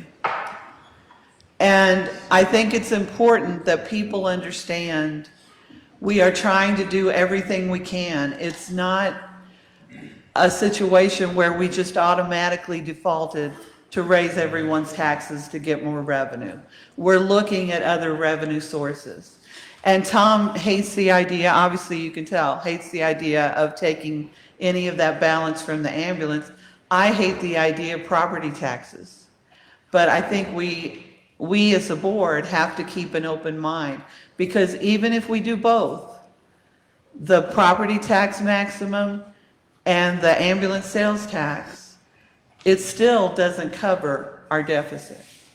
So it still comes down to the revenue, and I hope people understand that the reason we're looking at the max on the property taxes is because of the large deficit we have. So you're gonna punish the ambulance for being responsible? I don't believe we're punishing the ambulance at all. No, I think her intent is to drag it down with the rest of the general fund. I'm saying they have a $600,000 balance. Did you see Would our, have did this you, did you see our budget for this year? For this Yes. year? Did you see that we were in a deficit at the end of the fiscal year?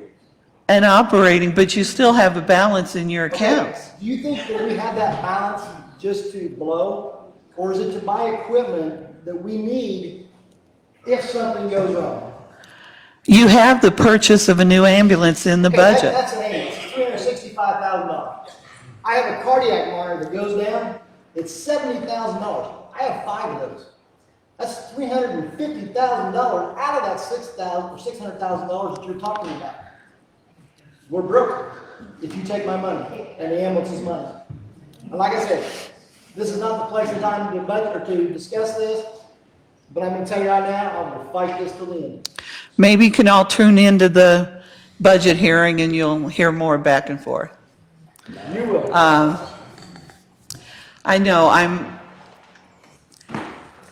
at a loss because we said we were going to listen to the people who signed up to speak, and but I hate to turn anyone away at the same time. Well, I didn't have an opportunity to sign up, and in the truth and taxation notice, you're actually supposed to put a statutory, a contact person and phone number that is exempt from your notice. So I would have signed up to speak, but I didn't have the opportunity to. So if you don't want to grant it to me, that's fine. I'm fine with you speaking. We had a sign-in sheet here, so please go ahead. That would be great.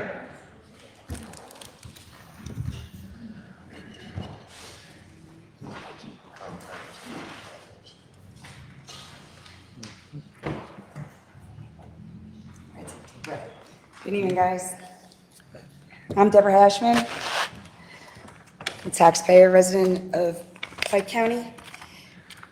First, I'd like to start real quickly before I make my formal objection about the percentages on the notice that you were speaking about earlier, and you're saying that it's a 9% and change increase. That's what it says in the statement. You're saying specifically that's just for the county taxes. That's what you're saying.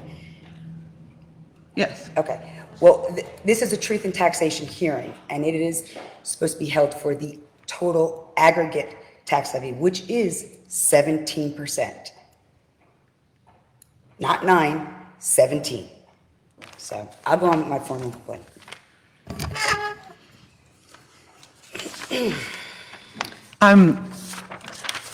I don't want to throw off your comments, but I think I would be interested to know maybe afterwards how you come up with that calculation. I'd be more than happy to sit down and go over all the numbers with anybody who has questions about it, see how I came up. Every calculation that I've come up with and everything that I've seen has been directly downloaded from your county website. Unfortunately, I wish I could have had some of the documents from my FOIA request, but that was denied. So, but I have all the budgets and everything that have been uploaded to the site that you were speaking of. So all the numbers come from that, just to be clear. Okay. Good evening. My name is Deborah Hashman. I'm a taxpayer and a resident of Pike County. I'm here tonight to formally object to this truth in taxation hearing and to any attempt by this board to approve a new levy. The notice published in the Pike County Express is not valid truth in lending taxation notice under Illinois law. It was altered, incomplete, and misleading to the public. The county changed the required statutory wording. The law requires the notice list the corporate and special purpose property taxes for both years. Instead, the county substituted total property taxes, which conceals what funds are actually increased and violates the state's mandated form. The county inserted an entire section, state requirements for the printed notice. That language does not exist in the Illinois statute. It was copied from a state instruction sheet and added to the public notice, making the publication a non-compliant in both form and content. The numbers in that notice are false. The county claims a 9.2% increase, but the 2025 appropriations ordinance tells a very different story. The general fund rose by nearly 13%. The tax-supported funds such as the IMRF, mental health, road and bridge, and aid matching increased between 15 and 54%. The real aggregate increase is closer to 17%, nearly double what the taxpayers were told in that notice. The county gave only 7 days notice, exactly 7 days notice. You had the opportunity to give 14 days notice, minimum of 17 days notice, and if that paper went out just a little bit earlier, delivery to that, it would render it invalid as well. Excuse me. And also, it is supposed to be, it has passed now that is supposed to be listed on your website for 30 days. It's supposed to coordinate with your advertisement in the notice in the newspaper with the posting for 30 days now on your website. I mean, I see it now, it was put on yesterday, but that's far cry from 30 days prior to this hearing. Beyond these defects, no new levy should be considered until all Pike County is in full compliance with its audit obligations. The county has not published or filed the audits for many years after paying hundreds of thousands of dollars to taxpayers money to have them done. Without those audits, neither the board, nor public, nor state has a verified record of where the money has gone. The audits aren't just for you guys, they're for the taxpayers, the board, the community. They are the foundation of fiscal truth. This is senseless to allocate money where we don't even know where it's been or where it's going. We can't even prepare, taxpayers can't even prepare to even have a leg to stand on when you guys don't post meeting minutes and have these hearings that this hearing should have never happened. I spoke last night because this hearing should have been rescheduled until you guys were in compliance with the notice. These numbers, you can't tell the public that it's a 9% increase when it's 17. I mean, everything about that publication, who ran that? Everything about that notice in the newspaper is wrong, is invalid. And if you pass this levy, everyone here can contest it and it will be overthrown. It's just, I just don't understand what's happening. These are numbers. Numbers don't lie. That's my favorite thing about them. I have the budgets. I've done an audit in 2 days, and you want to know where some of that $1.5 million is going? It's going place to contingency funds. Poof, $800,000 going there. I mean, I understand that these are accounting principles, but I think that you all need to just slow down. I have no problem with tax increase when it is deemed necessary, but you can't possibly think that this should pass when we don't even know where the money's going, where it's been, what's going on. It's just, and you're not even appropriately notifying your taxpayers. I mean, what's going on, guys? Because this is day 2 and nobody's saying anything back to me. Too much arguing is going on. It's too much, that's true, that is true. Who put that ad in the paper? Who put the ad in the paper? I did. You did, okay. Now, I know you spoke last night, and I admire you being honest. You spoke to your board last night and you asked for help. You said, I'm running this meeting tomorrow, and I don't know. You said you've looked it up, how to run this meeting and the things that you need to do, and you looked to your board for help. Crickets. That's not fair to you, to the taxpayers or anyone, because your notice is invalid, I mean, that's just, but these types of oversights can't be overlooked. I can't overlook them because there's something nefarious underlying here, and I intend to find out what it is. And I'm not saying it's anyone on the board. I don't know where it is. I know some of where it is, but this can't go on like this, you guys.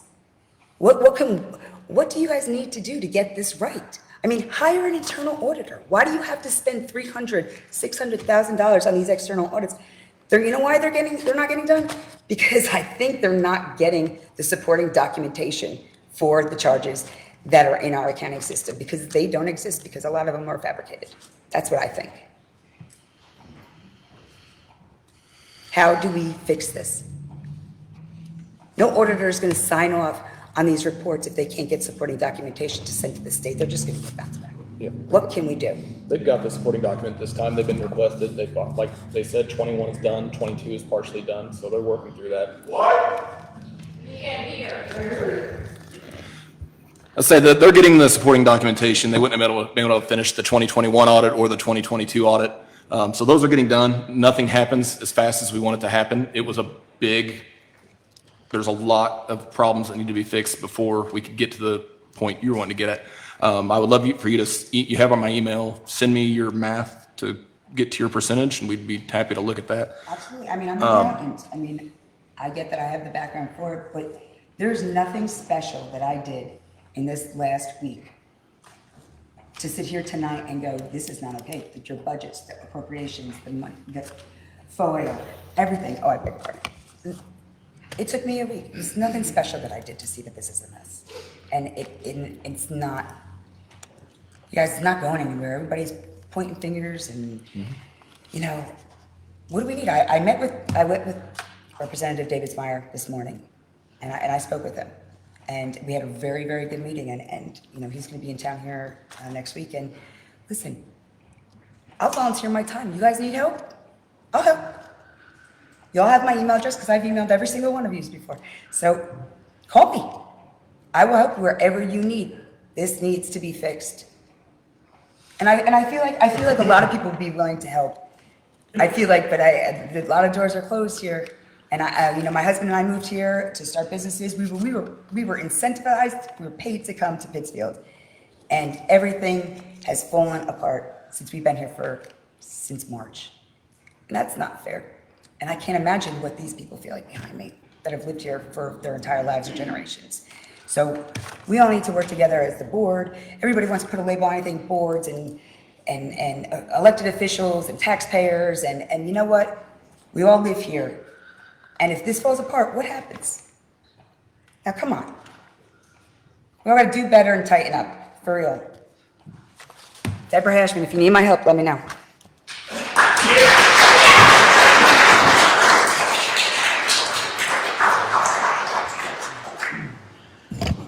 Okay, I think we don't have any other people signed up to speak, and I don't see any other board members wishing to speak. There's no issue. Over here. I didn't get to sign up. Am I interrupting someone? I didn't get to sign up, and I'm sorry, but I'm here to say I know nothing about your budget. That's not my concern, but I want to present this thought to all of you gentlemen. I'm out here at a subdivision trying to provide homes to people. Their answer to me is, I would give anything to build, but I can't afford the taxes.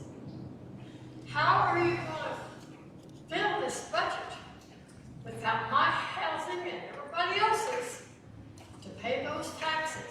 You've got to consider what we people who are trying to supply those homes to pay your budgets, what can we do? We need help.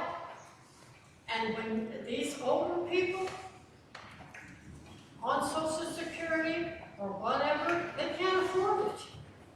We've got to consider these this county has got a lot of older people. They've got to have housing. And I've been trying to do that really, really hard. But I need you people to think about what's preventing that. Think of all the homes. I've got 15 more lots. You could have 15 homes that pay taxes. Thank you for letting me speak.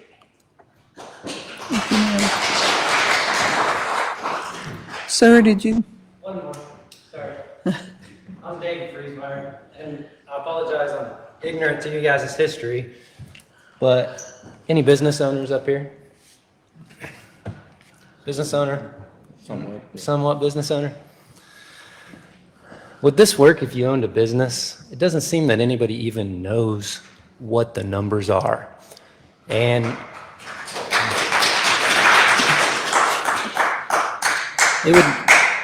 it would never work in a business. Everyone here knows it. I'm not mad. I didn't even want to speak tonight. I just came to just listen. But it looks to me like the problem is trust. It looks like none of you trust each other. So why would we trust you? That's the question. I feel like this is just a common thing. Can we get some trust in each other on this board? Maybe when one person says the number, that we could trust it. Or if we can't trust it, we got a big problem, right? So could we get somebody in here, I don't know, a local business owner, anybody, could maybe just follow you guys around? I don't know how this works. I'm not in government. Do we have checking accounts? Do we have savings accounts? Like, could we just look at them and we could just take a piece of paper and add up all the numbers and then we'd know exactly what we got? And then maybe we have a history so we could predict what the numbers are going to be. Is that a thing? I don't know. Like, if we could just get the numbers, I think, if we could just get some trust, if you guys could just give us the true numbers. That's what I'm thinking. Yeah. No, I'm not. I was just going to say, the level, it's being presented that there's a lot of incompetence going on right now. I assure you, it's not the case. I agree that we could get along better. There could be more trust. There's a lot of bickering that goes on, so a lot of infighting. My main point is we are dealing with cash accounts that we know. We have hard numbers. What's in the bank account? We know that. The problem lies in reconciling it with the GL accounting. And so that's been off, that's been skewed for over a period of time. Like I said, we have $38 million account. That's not true. It's just more complicated than balancing it. It's getting the accounting software to pull all the numbers correctly and then getting all that transferred over to the other accounting system because we have two systems. So yes, we're doing that. It just takes longer than what our last speaker mentioned and obviously the speed that you would like to see it done. Yeah, so, I mean, I'm either going to pay the tax or move. You know what I mean? I'm not here to dispute that. I'm just saying, like, what's the numbers? I don't understand. The accounting, I get accounting, but you don't do that in business. You can't play that game in business. Like, you can't, well, we're not really sure it's an accounting issue. You have to know. So, like, what is it? I'm just curious, like, what are the actual numbers? And do you guys all, you don't agree on them. So what are they? You know, that's kind of my thing. I just like to see you guys get along so we're not wasting money, wasting time, you know. I agree with that. So, thank you.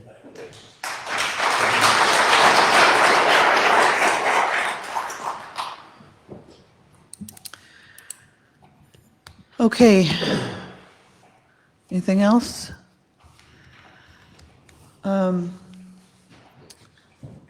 It's all right. I was also not aware that there's a sign-up sheet to talk. I apologize for that. I can't speak for everybody. Come up here, Brady. I figured to talk loud enough as it is with my tonight. Well, yeah, but they can't hear you on the internet, so. Talk about some pressure, huh? All right. As I was saying, I can't speak for everybody here. I don't know what's going on. I came in a few minutes late. I came in to see finger pointing, this person, these numbers. I don't know. Quite frankly, I don't care. In 2010, I moved out of the state of Missouri. So did both my parents because you guys did something with the taxes and, well, we had to forfeit properties and the tire shop because we couldn't pay taxes on them because they were higher than what the tire shop made. So we moved away. Unfortunately, I am now back in this black hole. And here I am again with taxes staring at me again. I don't know what happened. Frankly, I don't care. What I do know is that if I mess up my budget at home or my checking account, I'm held accountable. These people don't have to pay for my screw up.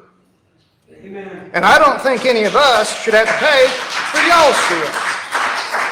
Like I said, I don't know what's going on. I don't know. I don't care. It's not important. Y'all are elected, I assume. I don't know. I don't know how y'all do it over here anymore. But fact of the matter is, these people should not be punished. Neither should I. Neither should anyone else in this county. Neither should y'all. Y'all are taxpayers too. Just figure it out. Don't bring it back on us. Don't put it on us. Because we ain't happy. Like that guy said, he's like, I'm either going to pay the taxes or I'm going to move. Hell, I'll sell my place right now, walk out again, and then these people are going to have to take over that $2,000 you get from me every year. So that burden just builds up. There's a mass exodus in this state. How does it stop? Not by adding taxes. You're getting rid of your tax base.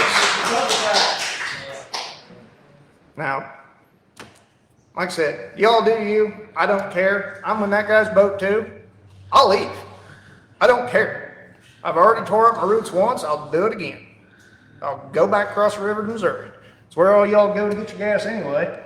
So that's all I had to say. Like I said, I can't speak for them, but I can speak for myself. And I'm not happy with the situation. So thank you guys for your time.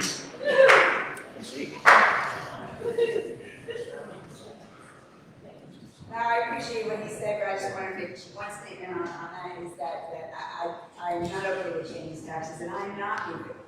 My husband and I moved here, this is our home now.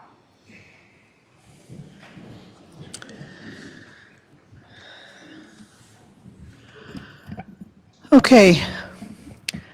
Would entertain a motion to adjourn then? We don't have to adjourn.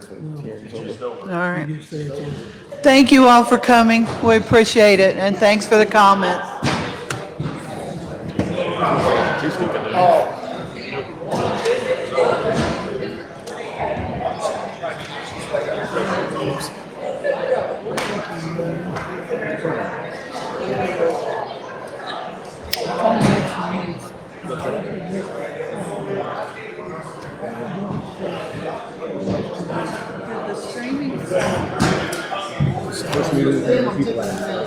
They'll show up when they get brought up.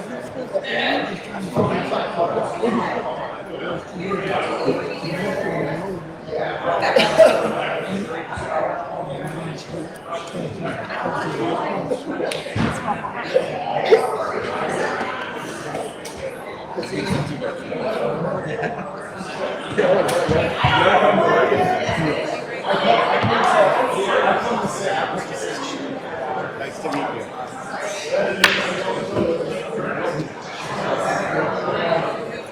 We are, the thing about local news is that we're the last, in my opinion, bit of unbiased news that exists.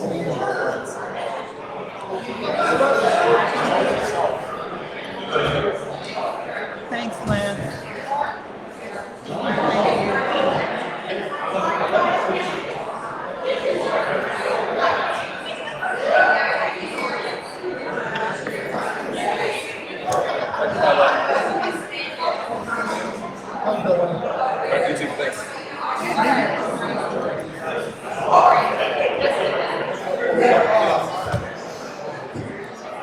I'd like to interview you after as well if possible.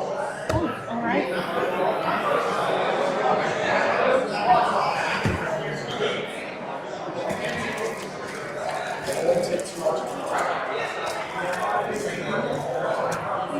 I'd like to see all the still there.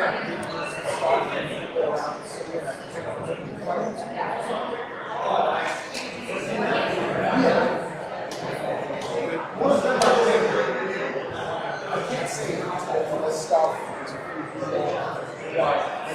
It seems like there was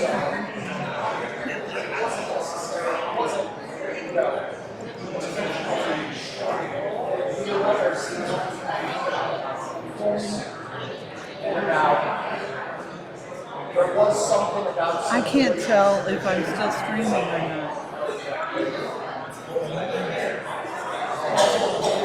What?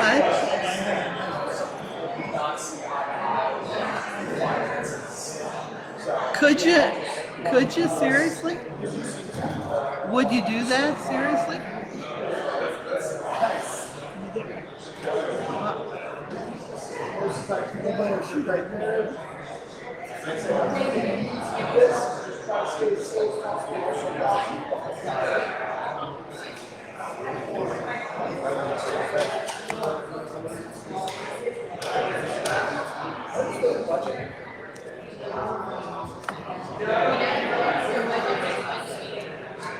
October 29th and November 4th.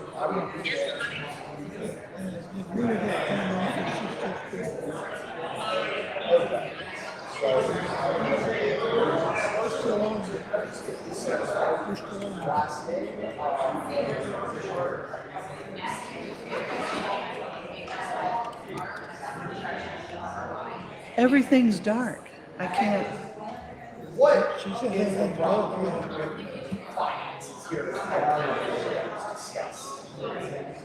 yeah. Okay.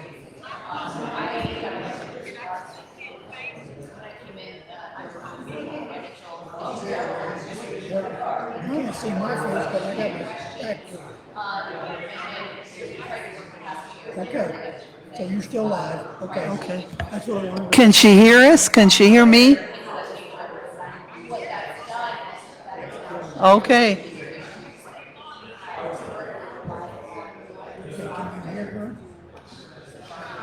Can you hear me if I speak?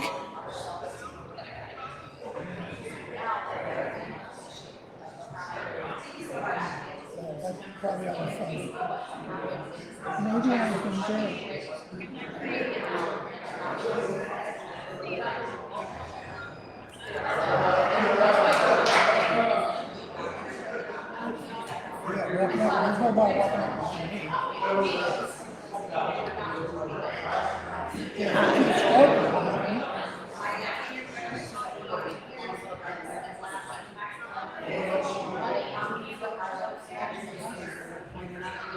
Oh, Natalie and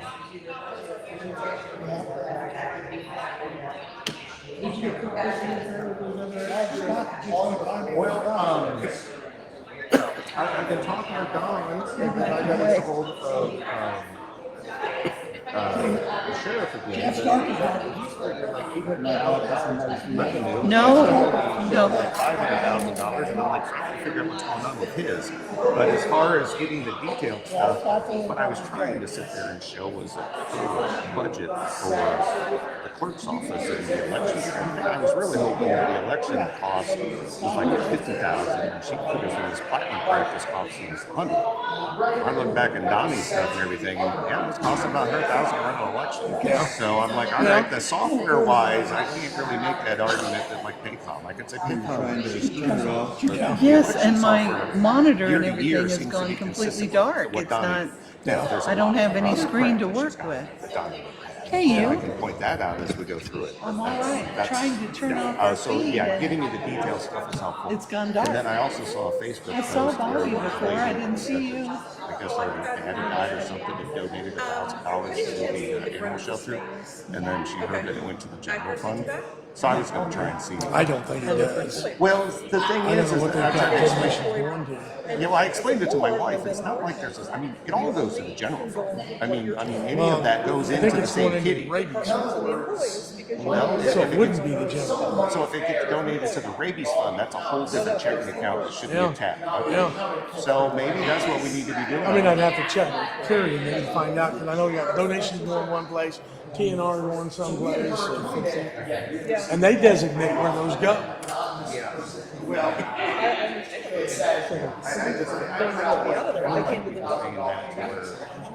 Because even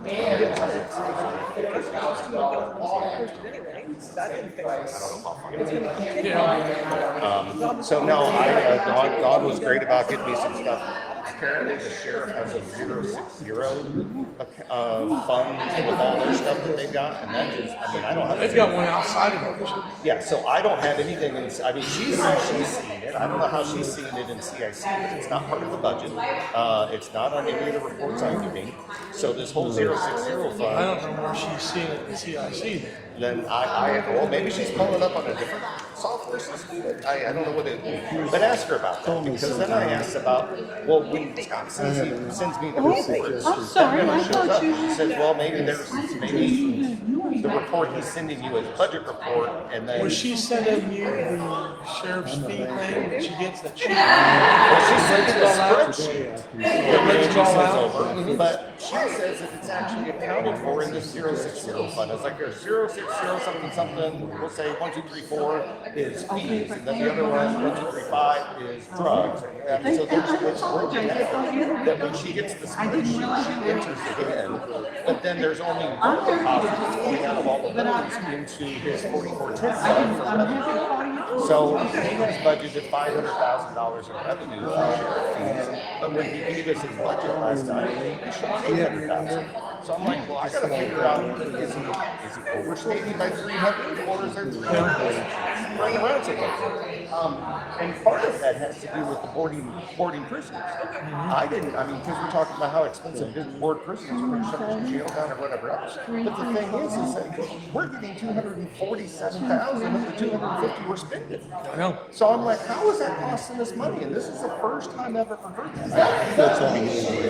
But no, we get reimbursed. Thank you, sir. Again, nobody tells us. Hello? Go back and look. Yes? But This will be a real treat. They want to do an interview. I know, we're trying to turn it off, well, but good so luck. far. I'm leaving. I'm getting out of here before he tries to grab me. Hey, hang on just